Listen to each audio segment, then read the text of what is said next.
Leroy Torres was a Texas state trooper and a captain in the Army Reserves when he deployed for a year-long combat tour to Iraq in 2007. The minute he got back, he was hospitalized.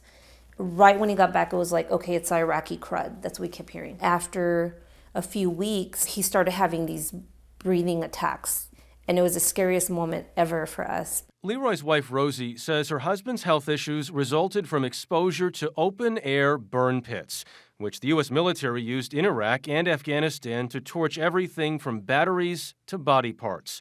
The Department of Veterans Affairs acknowledged Balad, where Torres was based, disposed of several hundred tons per day. It was very close to the burn pits, at least where I was housed at. But we didn't think nothing of it. Today, at age 40, Leroy is barely able to leave bed most days.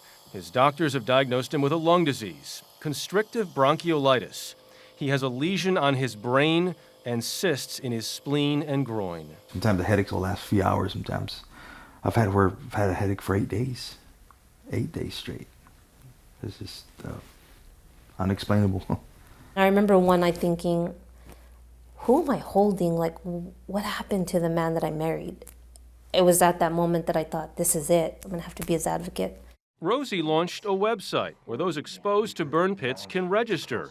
She also lobbied Congress to take action. In January, President Obama signed a law giving the Secretary of Veterans Affairs 1 year to create a national registry to track potential burn pit victims. If it wasn't for Rosie Torres, would this law be in existence? I don't think so. Dr. Anthony Sima is a professor at Stony Brook University School of Medicine. He's been analyzing dust from near burn pits. How toxic is that dust? This dust is very toxic. He says 14% of veterans he's studied return with some sort of lung complication. I think clearly we don't allow people to burn things in an unregulated fashion in the United States, and we have EPA limits against the number of particles in the air. So they shouldn't be doing it over there? They should not be doing it over there. As Leroy's condition worsens, he may not benefit from the new law. His dream job is gone already.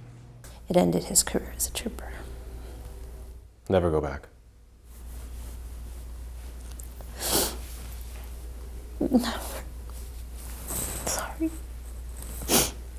The National Registry of Burn Pit Victims won't be out until at least 2014.